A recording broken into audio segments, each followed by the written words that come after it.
নমস্কার, আদাব, সালাম। আমি নকিবুল সালাম, আপনারা দেখছেন বাংলার আওয়াজ। ক্যামেরার সামনে রয়েছে ঘাটালের তৃণমূল প্রার্থী শ্যামলী সর্দার। নমস্কার, বাংলার আওয়াজের সমস্ত দর্শক বন্ধুদের জানাই অসংখ্য ধন্যবাদ। ম্যাডাম, ঘাটাল থেকে তৃণমূল প্রার্থী হলেন, কাকে ধন্যবাদ জানাবেন? অবশ্যই ধন্যবাদ জানাবো আমার মানবিক মুখ্যমন্ত্রী মমতা বন্দ্যোপাধ্যায় এবং আমাদের দলের সাধারণ সম্পাদক, আমাদের সকলের যুবরাজ অভিষেক বন্দ্যোপাধ্যায়কে। আপনার প্রতিদ্বন্দ্বী শীতল কপাট 2021-এর জয়ী বিধায়ক, কি মনে হচ্ছে কত ভোটে হারাবেন? দেখুন, আমরা একদম আশাবাদী। মানুষের যেরকম সাড়া পাচ্ছি, যে হারে সাড়া পাচ্ছি, তো সেক্ষেত্রে শীতলবাবুকে একদম 10 থেকে 15,000 ভোটে হারাবো, এটা একদম আমরা 100% আশাবাদী। মানে ঘাটালে আপনি প্রচারে বেরিয়েছেন, আপনাদের তৃণমূল কংগ্রেসের সংগঠনটা কিভাবে দেখছেন? কিরকম সংগঠনটা, কিরকম ঐক্যবদ্ধ আছে না কিছু ব্যাপার আছে? না, দেখুন, আমার সাথে আমার সকল নেতৃত্বরা আছে। আমার পাশে আমার অঞ্চলের সভাপতি থেকে শুরু করে ব্লকের সভাপতিরা, বুথের সভাপতি থেকে শুরু করে কর্মীরা, প্রধান উপপ্রধান সবাই আমার সাথে আছে। আমাদের ঘাটালের সংগঠন খুব মজবুত, আমরা সবাই একত্রিত হয়ে একসাথে কাজ করছি। ঘাটালের প্রার্থী, বিজয়ী প্রার্থী শীতল কপাট বলছে 9 থেকে 15,000 ভোটে হারাবে আপনাকে।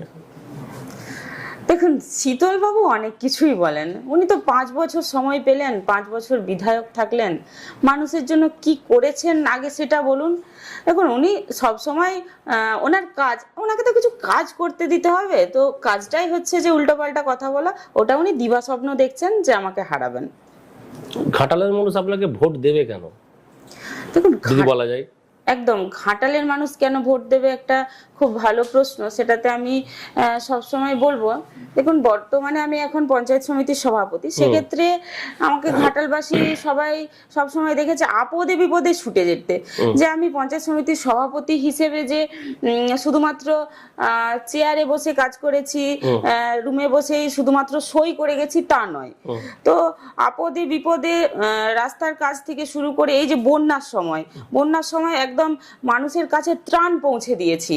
আপদে বিপদে মানুষ আমাকে পাশে পেয়েছে, অবশ্যই পরবর্তীকালে আমি মানুষের পাশে দাঁড়াবো, পাশে থাকবো, সেই জন্য মানুষ আমাকে ভোট দেবে। আপনার ফেভারিট নেতা কে তৃণমূলের যদি বলি? আমার ফেভারিট নেতা অবশ্যই আমার দিদি, আমার মুখ্যমন্ত্রী মমতা বন্দ্যোপাধ্যায়, তার সাথে সাথে আমার যুবরাজ অভিষেক বন্দ্যোপাধ্যায়। সব জায়গাতেই বেশি কথাতেই সব দিদি আসছে, দিদির নামটাই বেশি এসে যাচ্ছে। আচ্ছা, দিদি আর মোদির মধ্যে তফাৎটা কি? দুটোর মধ্যে তফাৎ করা যায়, তাদের দুজনের রাজনৈতিক একদম তফাৎ তো একদম অনেক তফাৎ আছে। দেখুন, দিদি আমাদের জনদরদি, মানুষের পাশে থাকেন, মানুষের মধ্যে কোনো ভেদাভেদ দেখেন না, বিভেদ সৃষ্টি করেন না। যেটা আমাদের কেন্দ্রীয় সরকার, যেটা নরেন্দ্র মোদী মানুষের মধ্যে বিভেদ সৃষ্টি করে, তো অবশ্যই একদম 100% দুজনের মধ্যে আকাশ পাতাল তফাৎ। তা বিজেপির মানুষ তো বলছে দারুণ কাজ করছে নরেন্দ্র মোদী এবং মানুষের পাশে আছে, আপনি বলছেন যে না। না, দেখুন কিরকম কাজ করছে, উনি কি বলেছেন আর কি হয়নি এমন, মানে কোনটা কথা দিয়েছে। দেখুন, আমাদের বিশেষ করে এই দেখুন না, এসআইআর করে সাধারণ মানুষকে নির্যাতন পোয়ালেন, যারা এতদিন হচ্ছে যে ভোট দিয়ে এসছে।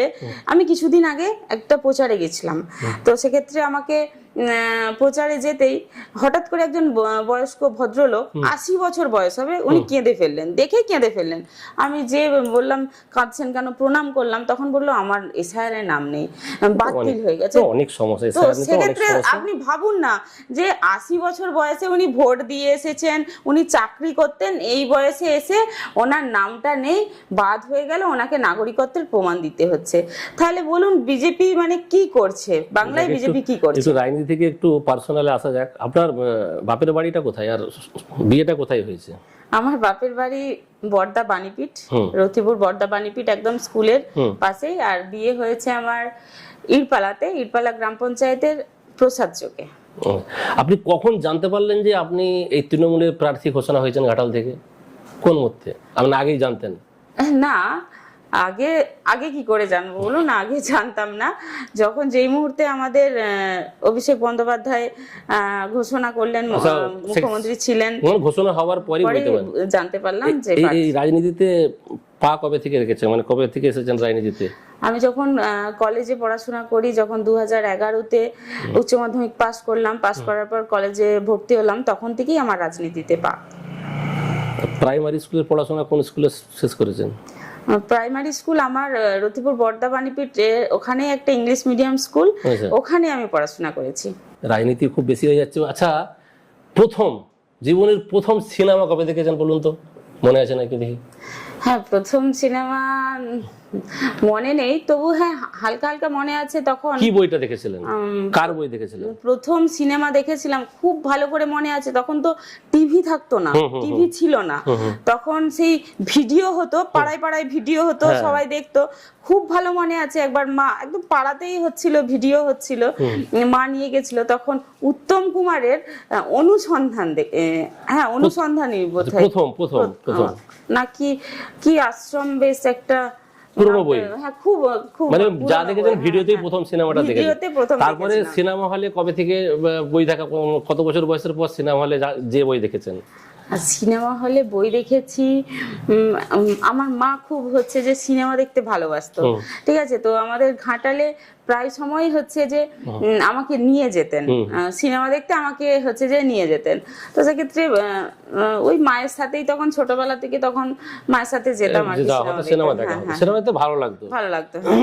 তখন তো মানে স্কুল থেকে, তখন প্রাইমারি থেকে তখন হাই স্কুলে চলে গেছেন। হ্যাঁ হ্যাঁ হ্যাঁ, 9, 10, 11 এরকম সময়টাতে সাধারণত হয় স্বাভাবিক যে সিনেমা দেখা হচ্ছে, বিভিন্ন হিরোর সিনেমা দেখা হচ্ছে, মনের মধ্যে মাঝে মাঝে তখন জাগে সাধারণত ওই বয়সেতে, যে ওই হিরোটা যদি কোনোদিন সময় পাই, যদি কোনোদিন সুযোগ পাই, ওই হিরোটাকে বিয়ে করবো, এরকম মনের মধ্যে কোনোদিন এসেছিল? ন্যাচারাল, একদম ন্যাচারাল। অবশ্যই অবশ্যই, ছোটবেলাতে অবশ্যই এগুলো সব মানে সবারই হয় বাচ্চাদের মধ্যে। হ্যাঁ, তখন সত্যি কথা বলতে কার কথা, কাকে, কোন হিরোকে ভালো লাগতো যে এই হিরোটার সাথে বিয়ে হলে পরে আবার ভালো হয়? একটা কথা বলি, আমার মা খুব ভালোবাসতো প্রসেনজিৎ চ্যাটার্জি, মানে বুম্বাদার বই দেখতে খুব ভালোবাসতো, আর যেখানে সিনেমা হতো আমাকে নিয়ে যেত। তো মানে মায়ের সাথে সাথে আমারও ভালো লাগতো আমাদের বুম্বাদাকে। তো সেক্ষেত্রে তখন মনে মনে ভালো লাগতো যে বুম্বাদা। আপনার মানে বিয়ে যে হয়েছে, ম্যারেজ না লাভ ম্যারেজ নাকি দেখাশোনা করে হয়েছে? লাভ ম্যারেজ হয়েছে। আচ্ছা আচ্ছা, মানে এটা কোথায় আপনার দেখা হয়েছিল প্রথম? আমাদের ঘাটালতেই দেখা হয়েছিল, ঘাটালে প্রথম দেখা হয়েছিল। তো একটা কর্মসূত্রে আর কি একসাথে দুজনের দেখা, তারপর থেকেই। বাড়ির লোক মেনে নিয়েছিল? হ্যাঁ, বাড়ির লোক মেনে নিয়েছিল। সেরকম কোনো মানে সেই সিনেমার মতো সেরকম কোনো হয়নি, তাই তো? না, সিনেমার মতো হচ্ছে যে কোনো গল্প নেই, বাড়ির লোক মেনে নিয়েছিল, মেনে নিয়েই হচ্ছে যে সামাজিক ভাবে বিয়ে হয়েছিল। বৈবাহিক জীবন কেমন কাটছে আপনার? হ্যাঁ, বৈবাহিক জীবন সত্যি খুব ভালো কাটছে, খুব হ্যাপি আমি। এই রাজনীতিতে আসার পরে কিছু সমস্যা দেখা দিচ্ছে, মানে এই সময় দেওয়া নিয়ে, বাড়ির সাথে কতটা, বাড়ির লোক কতটা সাপোর্ট করছে, আপনার স্বামী কতটা সাপোর্ট করছে, বাচ্চা আছে, তো এটা কিভাবে ম্যানেজটা হচ্ছে? দেখুন, সত্যি কথা বলতে আমি সত্যি নিজেকে খুব ভাগ্যবতী মনে করি। আমি এরকম একটা মানে শ্বশুর বাড়ি পেয়েছি, শ্বশুর শাশুড়ি থেকে শুরু করে পরিবারের সবাই, হাজব্যান্ড সবাই আমাকে সত্যি যে এই যে আমি সকাল থেকে বেরিয়ে যাই, পঞ্চায়েত সমিতির সভাপতি হিসেবে সকাল থেকে বেরিয়ে যাই, সন্ধ্যায় বাড়ি ফিরি, তো সেক্ষেত্রে আমার হচ্ছে যে কোনো সমস্যা হয়নি। আমার বাড়িতে শ্বশুর শাশুড়ি সব সময় আমাকে সাপোর্ট করে।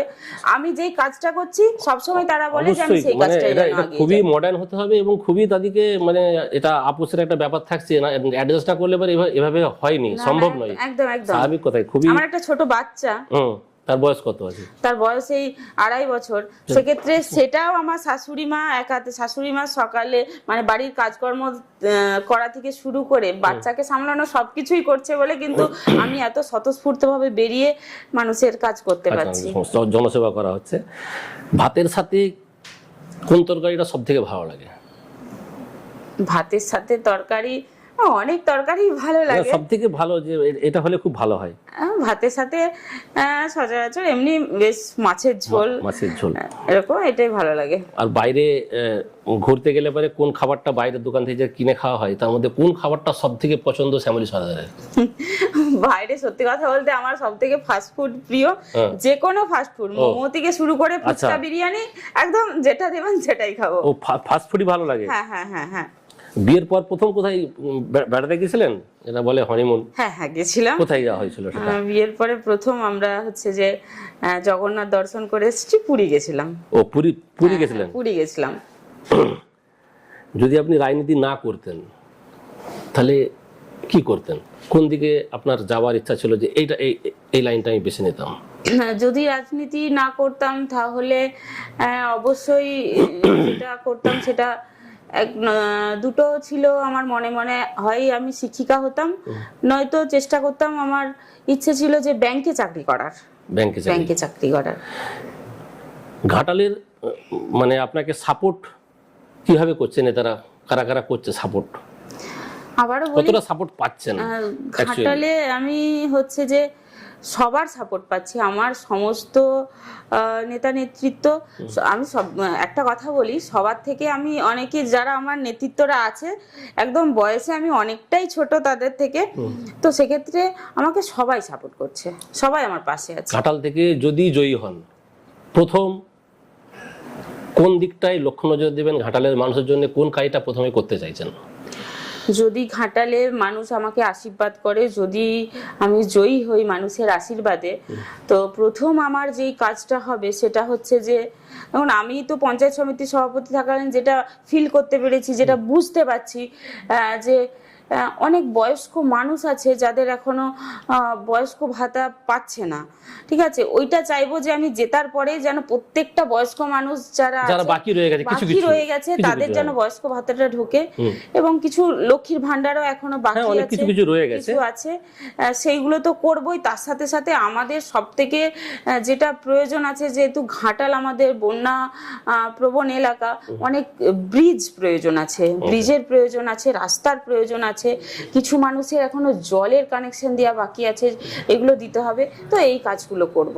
ঘাটালের বিজয়ী প্রার্থী নিশ্চয় দেখেছেন আপনি, এক হাতে লক্ষ্মীর ভান্ডারের ভাঁড়, এক হাতে অন্নপূর্ণা ভান্ডারের ভাঁড় নিয়ে প্রচারে গেছিলেন। বলছেন লক্ষ্মীর ভান্ডার মাত্র 1,500 দিচ্ছে, আমরা জিতলে এই অন্নপূর্ণা ভান্ডার 3,000 দেবো। দুটো ভাঁড় মানে বেরিয়েছিলেন। কি বলবেন, এটাকে কেমন ভাবে দেখছে শ্যামলী সরদার? দেখুন, সব থেকে একটা জিনিস ভালো লাগছে যে আমার মানবিক মুখ্যমন্ত্রী মমতা বন্দ্যোপাধ্যায় লক্ষ্মীর ভান্ডার দিচ্ছেন, সেই ভান্ডারটা নিয়ে উনি বেরোচ্ছেন, সেটা প্রচার হচ্ছে। ঠিক আছে, শীতল বাবুকে ধন্যবাদ যে আমার মানবিক মুখ্যমন্ত্রীর কথা ভাবছেন, যে সত্যি মানুষের জন্য যে উনি মহিলাদেরকে দিচ্ছেন। তো তাকে ধন্যবাদ দিচ্ছেন যে আপনাদের প্রচারটা সে করে দিচ্ছে। শীতল বাবু, সময় পেলে কথা হবে, আর এই বিষয়টার উত্তর নেওয়ার চেষ্টা করবো আপনার কাছেও। আপনাকে ধন্যবাদ জানিয়েছে শ্যামলী সরদার। আর যেটা রয়ে গেল 3,000 টাকার গল্প, সেটা দেখুন ওরা ভোট আসলে এরকম করে। আগেও হচ্ছে যে বিভিন্ন পঞ্চায়েত ভোটগুলোতে ওই একই হচ্ছে যে অন্নপূর্ণা ভান্ডার 3,000 টাকা করে দেবো, ভোট আসলে কি করে ওরা? ভোট আসলেই হচ্ছে যে মানুষকে প্রলোভন দেখায়, মিথ্যে প্রলোভন দেখায়, যেটা 3,000 টাকা করে দেবো, এইটা করে দেবো, সেটা করে দেবো, যেটা করে আর কি ওদের যেটা কাজ। প্রার্থী হওয়ার পরেই দেখতে পাচ্ছেন একদম ধনে এসে গেছে আমাদের শ্যামলী সরদার। মুখ্যমন্ত্রী মমতা বন্দ্যোপাধ্যায়ের ডাক নাম কি জানেন?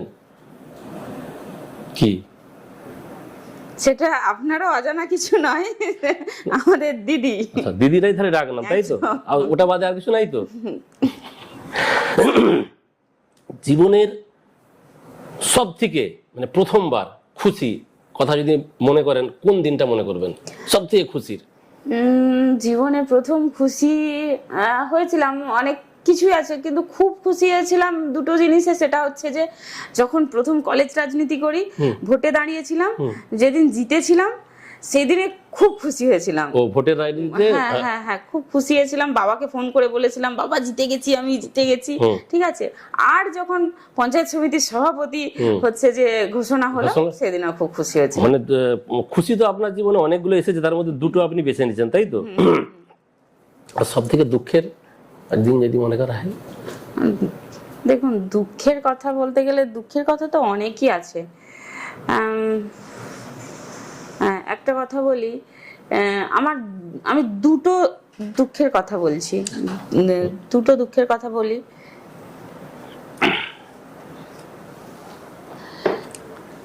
একটা বলি যে দেখুন, আমার বাবা প্রথম থেকেই মানে কি বলবো, ছোটবেলা থেকেই আমার একটা জেঠু আর কি, তার কাছে আমি মানুষ হয়েছি।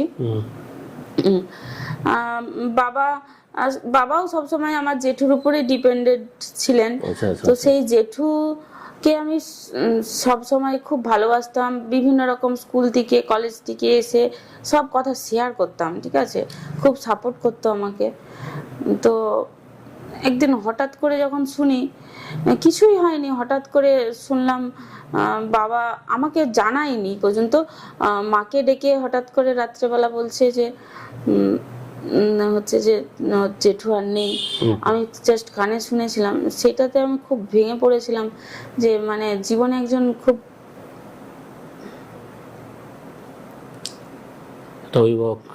প্রিয় একজনকে হারালাম, যে আর কখনো। ঠিক আছে, বিষয়টা একটু ইমোশনাল হয়ে গেছে। আমরা আরেকটা কথা বলি, আরো একটা আছে, সেটা আমি খুব হচ্ছে যে পশু প্রেমী, ঠিক আছে, পশু প্রেমী।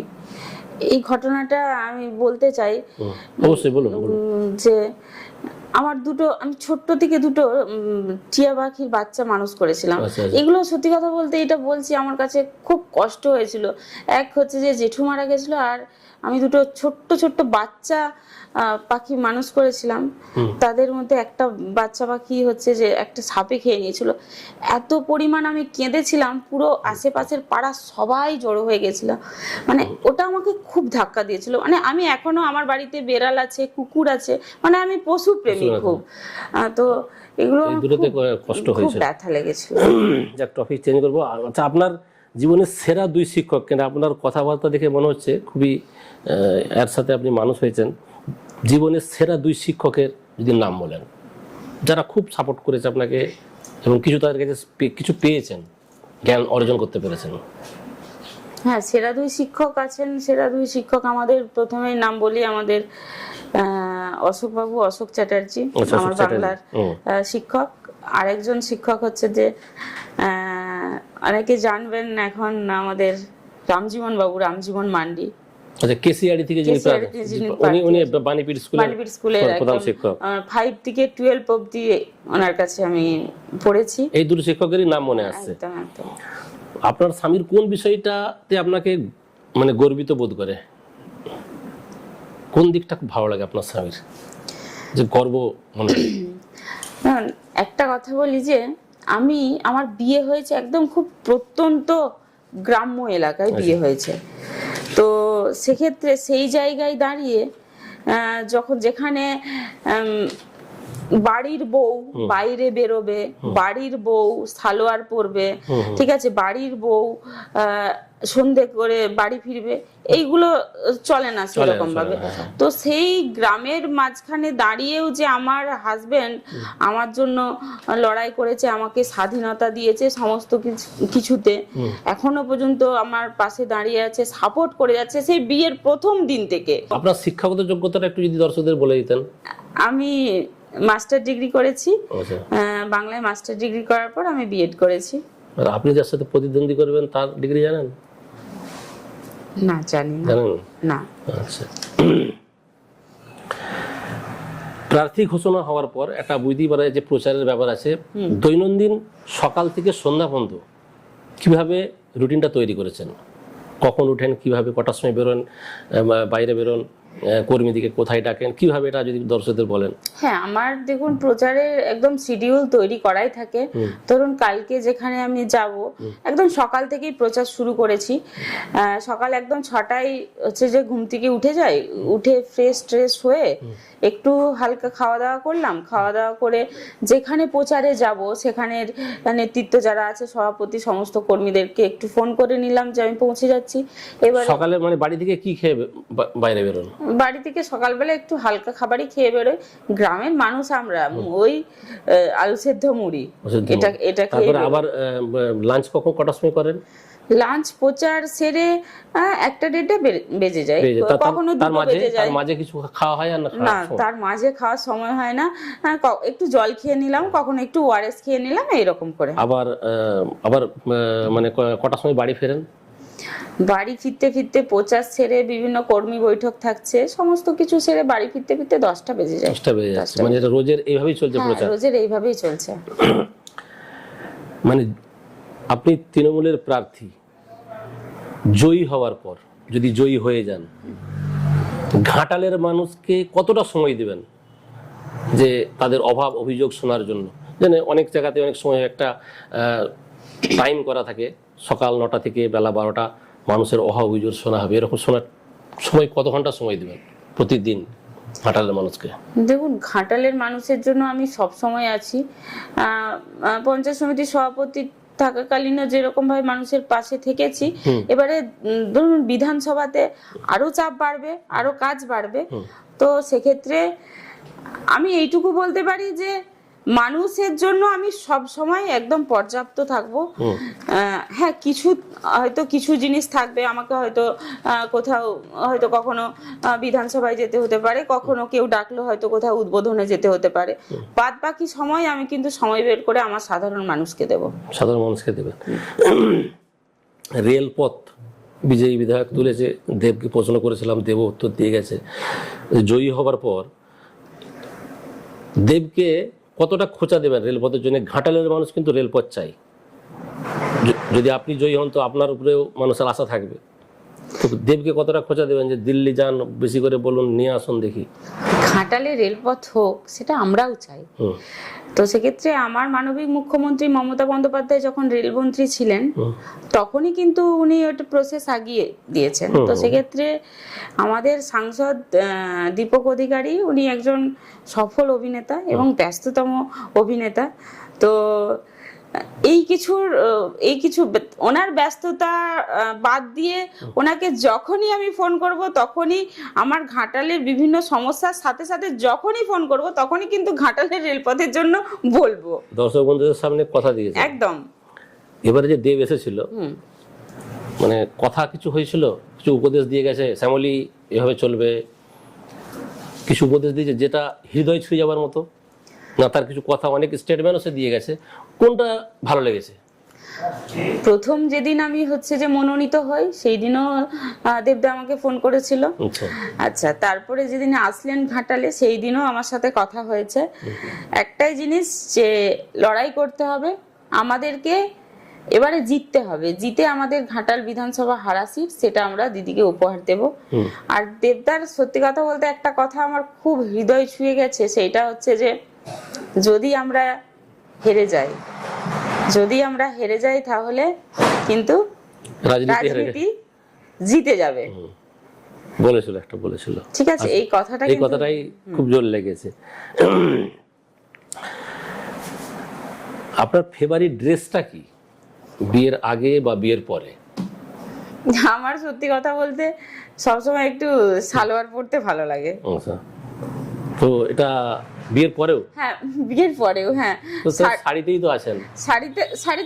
শাড়ি পরতে ভালো লাগে, কিন্তু শাড়িতে আমাকে আবার অনেকে বলে যে শাড়িতে বেশি ভালো লাগে, কিন্তু আমার একটু আমি তো মানে একটু দৌড়ঝাঁপ করি, একটু মানে ছটপটে টাইপের, সেই জন্য আমার সত্যি কথা সালোয়ারে আমি একটু কমফোর্টেবল। আপনি যখন প্রথম রাজনীতিতে এসেছিলেন, মানে সেই সময় তো অনেক সুযোগ ছিল, বিজেপি ছিল, সিপিএম ছিল, কংগ্রেস ছিল, তৃণমূলকেই বেছে নেওয়ার কারণটা কি? কলেজ রাজনীতিতে একদম তৃণমূলকে বেছে নেওয়ার অনেক কারণ আছে। সেটা যখন দেখলাম 2011-তে, তার আগে সিপিএম এর রাজত্ব চলছে, তো সিপিএম এর একটা অত্যাচার, মানুষকে মেরে ফেলছে, কেটে ফেলছে, আমাদের ফ্যামিলির ওপরেও অনেকবার আক্রমণ হয়েছে।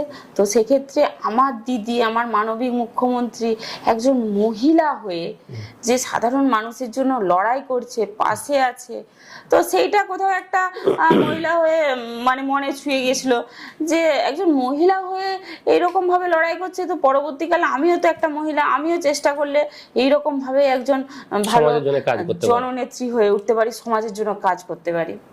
তার মানে রাজনীতিতে আসার রাস্তাই হচ্ছে দিদি, তাকে দেখে তাকে ফলো করেই আসা হয়েছে রাজনীতিতে। একদম। নমিনেশন ফাইল হয়ে গেছে? না, নমিনেশন ফাইল হয়নি এখনো, এখন বাকি আছে। তো বাকি আছে। তো নমিনেশন ফাইলে তো লিখতে হবে শ্যামলী সর্দারের কত কোটি টাকা ব্যাংকে আছে, কত বিঘে জমিন আছে, ওটা কি, হ্যাঁ, লিখতে হবে। তো ওটা কি এখন আপনার অ্যাসেট কি, কিটা লিখবেন, কি পরিস্থিতি, ব্যাংক ব্যালেন্স কত, না, দর্শকের সামনে বলতে অসুবিধা নেই, লিখতে আপনাকে হবে, তার আগেই জেনে যাক দর্শকরা। দেখুন, আমার হচ্ছে যে আমার নিজস্ব বলতে তো কিছু নেই। আমি স্বামীর হচ্ছে যে ওই 4 কাঠার মতো একটা জমি আছে, আর শ্বশুরের বাড়িতে আমরা এখন তো শ্বশুরেরই বাড়ি, তো সেইটা 2 ভাইয়ে ভাগ পাবো, তো একটা ওই শ্বশুরের বাড়িতে থাকি। আর ব্যাংক ব্যালেন্স বলতে কষ্টসৃষ্ট করে দুজনে মিলে জমিয়ে হয়তো ওই কত হবে 4-5 লাখ টাকার মতো জমিয়েছি, এরকম ফিক্সড ডিপোজিট আছে। দেখাতে তো হবেই নমিনেশন। হ্যাঁ, একদম একদম, কোনো তো এখানে লুকানোর কিছু নেই। নমিনেশন ফাইলের দিনটাকে ঠিক করা হয়েছে, সেদিনে কি কত মানে ধুমধামের সাথে যাওয়া হবে, কিরকম প্রোগ্রাম ফিট করেছে দলীয় ভাবে? হ্যাঁ, দলীয় ভাবে একটা প্রোগ্রাম ফিট করা হয়েছে। আমরা ওই দিন একদম আমাদের যত কর্মী সমর্থক সবাইকে আহ্বান জানানো হয়েছে, সবাই আসবে, একদম বাদ্যি বাজনা সহ আমরা মন্দিরে পুজো দেব, তার সাথে একদম মহা সমারোহে একদম যাব। দিলীপ বাবু, বিকাশ বাবু, রাজা বাবু, অরুণ মণ্ডল সকলেই রয়েছে, মানে তারা কতটা আপনাকে হেল্প করছে, তাদের মানে আপনার তো বয়সটা কম, আপনি 2.5-3 বছর রাজনীতি করছেন, তাদের অভিজ্ঞতাটা অনেকটাই, আবার সামনে শীতল কপাটের মতো একজন প্রার্থী, কতটা আইডিয়া দেয়, মানে হিতকাঙ্ক্ষী হয়েছে, এইভাবে বলবে, এইভাবে করবে, গাইড করে। যাদের যাদের নাম বললেন আমি সবার কথাই বলছি, এক এক করে বলি, ঠিক আছে? যেমন পঞ্চায়েত সমিতির সভাপতি আমি, তো সেক্ষেত্রে আমার পঞ্চায়েত সমিতিতে সহকারী সভাপতি হিসাবে বিকাশ বাবু আছেন। তো বিকাশ বাবু সবসময় আমাকে সুবুদ্ধি দেন, সুপরামর্শ দেন, কিভাবে আমি আরো পঞ্চায়েত সমিতিতেও, তো উনি অনেকটা অভিজ্ঞ, তো সেক্ষেত্রে কিভাবে ভালো কাজ করব আরো। রাজাদা আছে আমার প্রিয় দাদা, আমার জন্য অনেকটা লড়াই করেন, দাদা রাজাদা আমার জন্য অনেকটা লড়াই করেন এবং সব সময় এবং পাশে থাকেন। ওনার রাজনীতিতে এই যে পরপর কয়েকটা জায়গা পাওয়া, ওনার কিন্তু অনেকটা অবদান আছে, এইটা আমি কোনোদিন অস্বীকার করতে পারবো না। আর দিলীপ বাবু একজন খুব ভালো মানুষ, আমার বয়োজ্যেষ্ঠ, আমাকে সুপরামর্শ দেন, ডাকেন। ওনার মেয়ের বয়সী আমি প্রথম যখন সভাপতি হই তখন আমি হচ্ছে তখন প্রেগনেন্ট, সেই অবস্থাতে আমি হচ্ছে ওনার বাড়ি গেছি, উনি আমাকে ডেকেছেন, ডেকে সুপরামর্শ দিয়েছেন কিভাবে চলতে হবে, পঞ্চায়েত সমিতি কিভাবে চালাবো, যেহেতু উনি সহসভাপতি আগে ছিলেন, তো এখনো উনি গাইড করেন কিভাবে চলবো, এইটা কর, ওইটা কর, একদম ঠিক বাবার মতো করে। কখনো শাসন করছেন, ঠিক আছে, কখনো ভালোবাসছেন।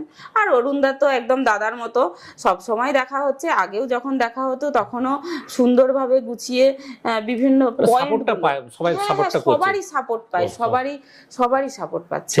তো আপনি কিন্তু আরেকজনের কথা ভুলে গেলেন, ঠিক আছে? আপনি কিন্তু আমি যতগুলো সেটা হচ্ছে যে আছে তো অনেক নেতা, অনেকজন, শঙ্কর বাবুর কথা কিন্তু আপনি বললেন না। শঙ্কর বাবু কিন্তু একদম মেয়ের মতো করে আমাকে ভালোবাসেন, আর হচ্ছে যে সবসময় গাইড করেন।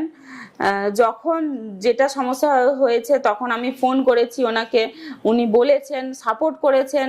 আমরা দল থেকে দলীয় কর্মসূচি দিয়েছে, একসাথে করেছি, উনি সবসময় আমাকে সাপোর্ট করেন, পাশে থাকেন। এখন না, আবার আগে বলছেন কেন? এখনো পর্যন্ত ওনার সাথে আমার কথা হয়েছে, কথা হয়, উনি আমার পাশে আছেন, আমার সাথে থাকবেন। উনি প্রচারে এখনো দেখুন, প্রচারে আসেননি বলতে আমার সাথে যতবার কথা হয়েছে উনি ততবারই বলেছেন যে তুমি আমার মেয়ের মতো, তোমার সাথে আমার কোনো মতবিরোধ নেই, তো সেক্ষেত্রে আমি সবসময় পাশে আছি। হয়তো ওনার কোনো পারিবারিক কোনো কিছু হয়তো সমস্যার কারণে হয়তো বেরোতে পারেননি, কিন্তু পাশে আছেন, এটা কথা দিয়েছেন। হ্যাঁ, একদম। আচ্ছা, তো দর্শক বন্ধুরা, আপনারা শুনলেন একদম পার্সোনাল লাইফ থেকে শুরু করে রাজনৈতিক জীবন, সব জিনিসটাই কি পছন্দ কি অপছন্দ, সব বিষয়টাই আমরা তুলে ধরলাম আপনাদের সামনে।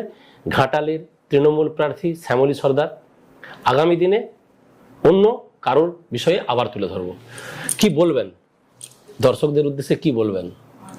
দর্শকদের উদ্দেশ্যে একটা কথাই বলবো, আবারও প্রথমে ধন্যবাদ জানাই সকল দর্শকদের, এবং আবারও ধন্যবাদ জানাই আমার মানবিক মুখ্যমন্ত্রী মমতা বন্দ্যোপাধ্যায়কে ঘাটালের জন্য আমাকে মনোনীত করার জন্য।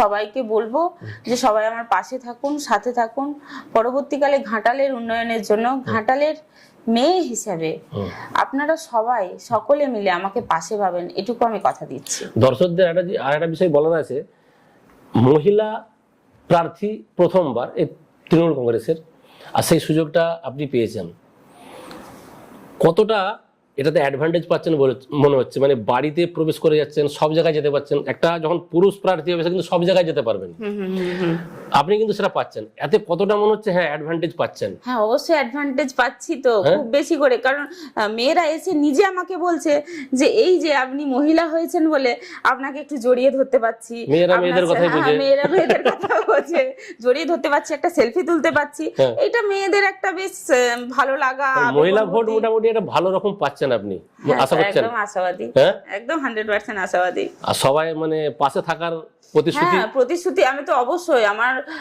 মা বোনেদেরকে, মহিলাদেরকে সবাইকে বলছি যে দিদি একজন মহিলা, এবং মহিলা হিসেবে আমাকে এখানে তোমাদের সকলের জন্য, সকলের প্রতিনিধি হয়ে কাজ করার জন্য কিন্তু আমাকে এখানে মনোনীত করেছে। পরবর্তীকালে আমি তোমাদের সকলের জন্য বিধানসভায় দাঁড়িয়ে লড়বো এবং বলবো তোমাদের কথা। তোমরা আমাকে আশীর্বাদ করো, আমার পাশে থাকো। ধন্যবাদ। আপনারা শুনলেন, সব দৃশ্য দেখালাম। ভালো থাকুন, সুস্থ থাকুন, বাংলার আওয়াজ দিয়ে থাকুন। আমি নকুল ইসলাম, ধন্যবাদ। আপনারা দেখছেন বাংলার আওয়াজ।